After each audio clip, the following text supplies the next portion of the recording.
This game is rated T for T. Thanks, Triple H. I appreciate it. I didn't start out a 10-time world champion. I am the game, Triple H, the king of kings. I started at the bottom and worked my way up. It's time to unleash the animal. Now only one thing can control me, and that's you. Are you ready for some hot diva action? So don't just watch it, live it. WWE SmackDown vs. Raw 2007. Ruthless Aggression.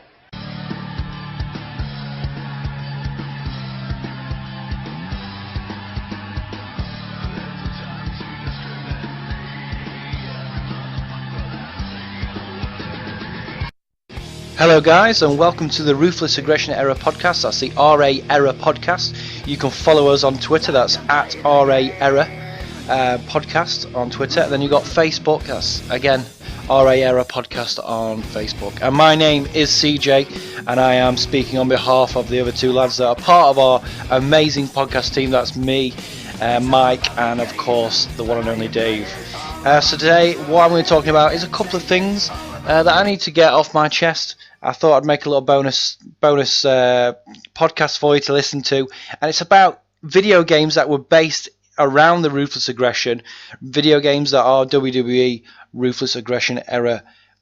And one that comes straight to my mind, a good game that you could play, would be SmackDown Shut Your Mouth during the Ruthless Aggression Era. Now this was just, this was borderline Attitude and then into Ruthless Aggression. You had, and this was just after the WWF had just gone to WWE. Hulk Hogan was in the game, Brock Lesnar, The Undertaker, The Rock, Stone Cold Steve Austin, and it was a backstage assault. You could do lots of backstage fighting in there, and yeah, the mechanics of the game were actually really good, and it was, it was a breakthrough from the previous SmackDowns that we've had, and may I say, before the SmackDown versus Raws came into play, all the SmackDowns were on par anyway, but it really did step it up again when it got to SmackDown Shut Your Mouth. You think you can mess with Brock Lesnar? I don't think so. Go ahead and run. I will find you backstage, in the parking lot, wherever. Bring your alliances. Come with numbers. It makes no difference.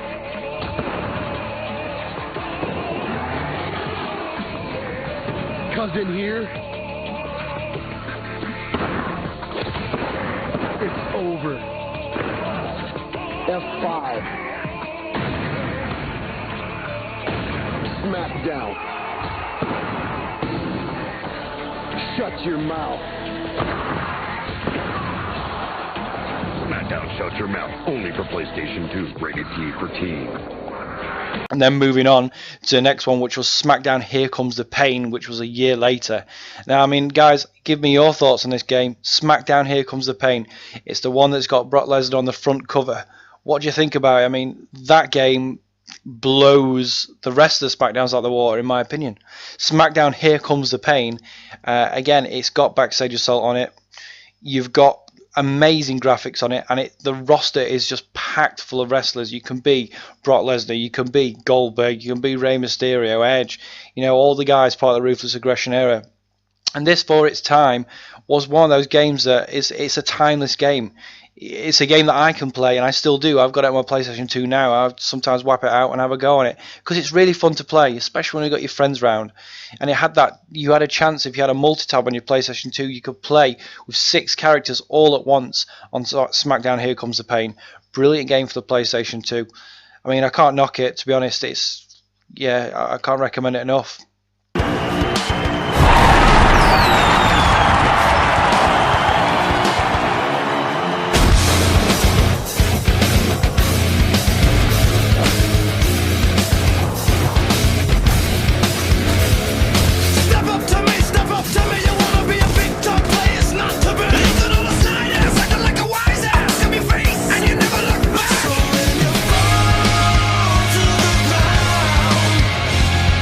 Fire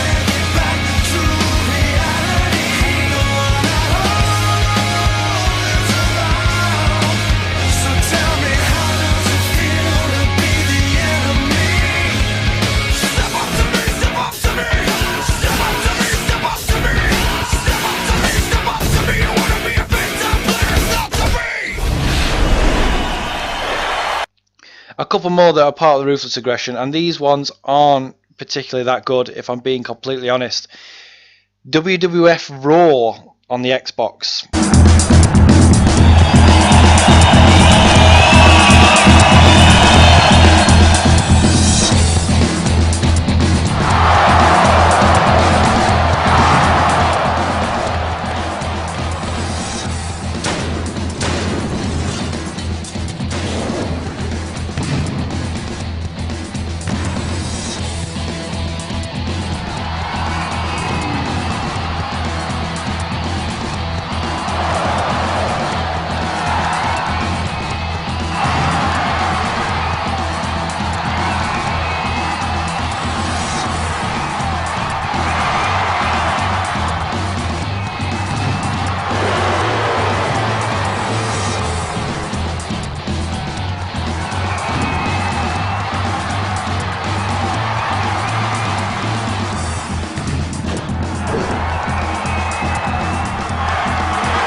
From what I can remember from WWF Raw, because I did play it a couple of times at a friend's house back in the day, the graphics, really good. It was Xbox. Xbox had the upper hand for the graphics, but the gameplay was very stiff, and half the time you didn't really know what you were doing on WWF Raw. And you know, because the controls on the Xbox are quite bulky, you're probably trying to find yourself trying to pin somebody, and you press the wrong button, and then before you know it, you've been pinned and you've lost. So a year later, the Xbox brought out Raw 2. This one has got Goldberg in it, Scott Steiner, Triple H, all those guys are in it. And again, you know, it did improve. There was a couple of more things where you could do a bit of interfering, and you could do surprise interference on people. We could drop like crates on people, from what I can remember. It was quite fun playing it, but it's one of those games, again, many wrestling games, there's only so many that come to my mind. I will go on to them a little bit later. There's only so many you can play on your own for so long until you get really bored. And I think Raw 2, unfortunately, on the Xbox is one of those. Then we got on the GameCube. I, as a kid, my mum and dad bought me Nintendo. Didn't want Nintendo, but they got me that. I had the N64. I had the GameCube.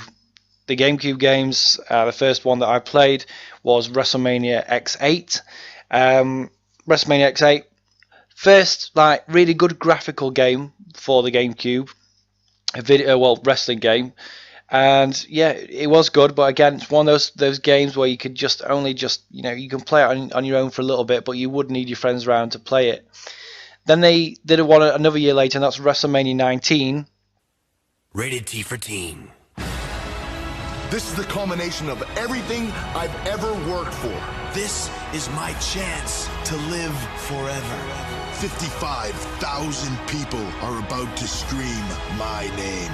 WrestleMania, it's fever, man. WrestleMania 19, the video game. This is where superstars become legends. WrestleMania 19, that was a good game. It was a bit weird though, because you had to go and fight your way towards WrestleMania by attacking security guards and fighting on scaffolding buildings, which was quite crazy if you think about it now. No way would you get away with that in today's era.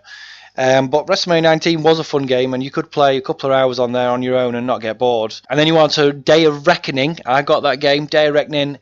That game was so fun. I had so much fun playing that game. Day of Reckoning was on the GameCube. It was the one after WrestleMania 19, and the graphics improved again on the GameCube, and I really enjoyed that game.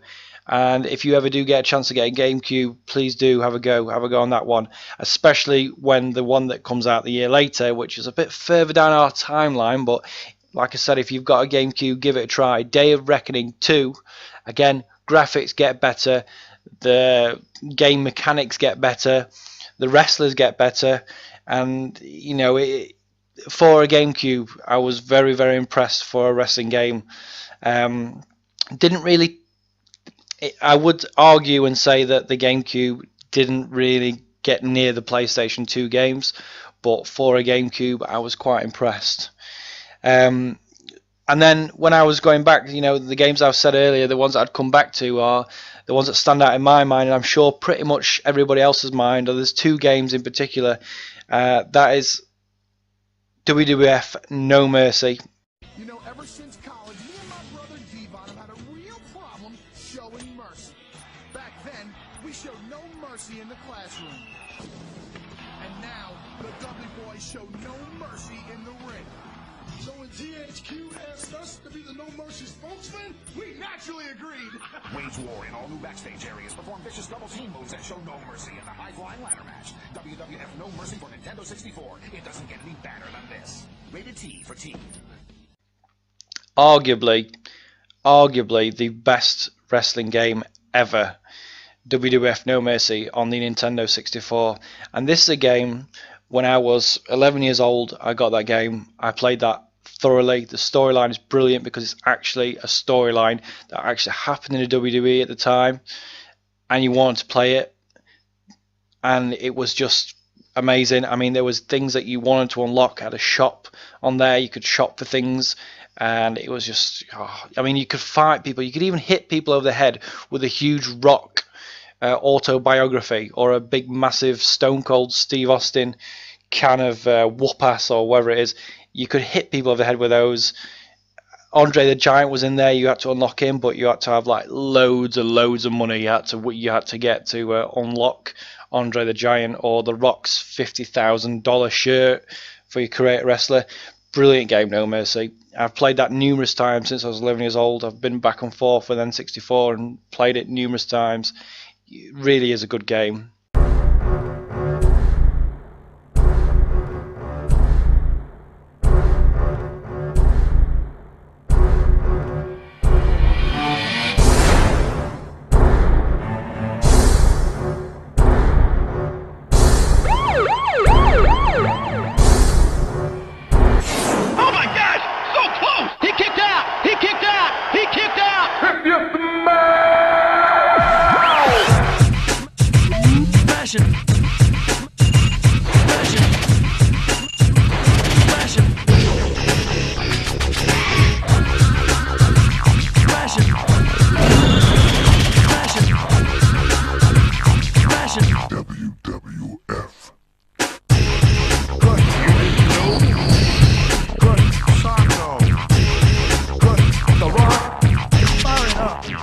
It's cooking. Good. Jabroni. Good. Check your rattlesnake. Good. You know. Fire it up. Know your role. Hey. Hey. Hey. Stop.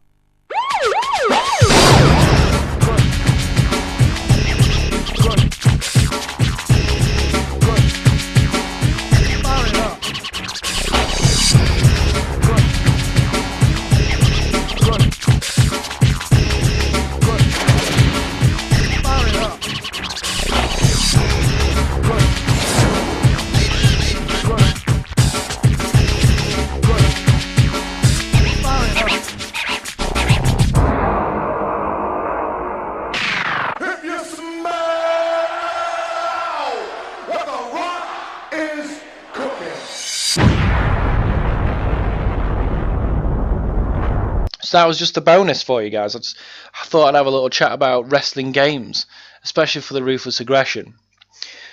As far as the podcast goes at the moment, guys, thank you very, very much for everybody listening. We really, really, really do appreciate it.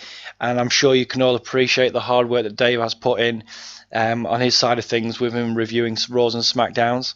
The next pay-per-view we've got coming up is Armageddon 2002, and I'm really looking forward to doing the podcast with the boys, all three of us in the room. Really, really enjoy doing those. So guys, please do like us on Facebook. That's the RA Era podcast. That's on Facebook, and you can follow us on Twitter. That's at RA Era podcast. We've also got SoundCloud, which you've probably listened to us on now. We are also on blueberry.com, which is BLBURRY.com. You can search us on there. Guys, and we're also on YouTube as well, RA Error Podcast. We're on there as well. So guys, thank you very much for listening. I really do appreciate it. My name's CJ. Peace out.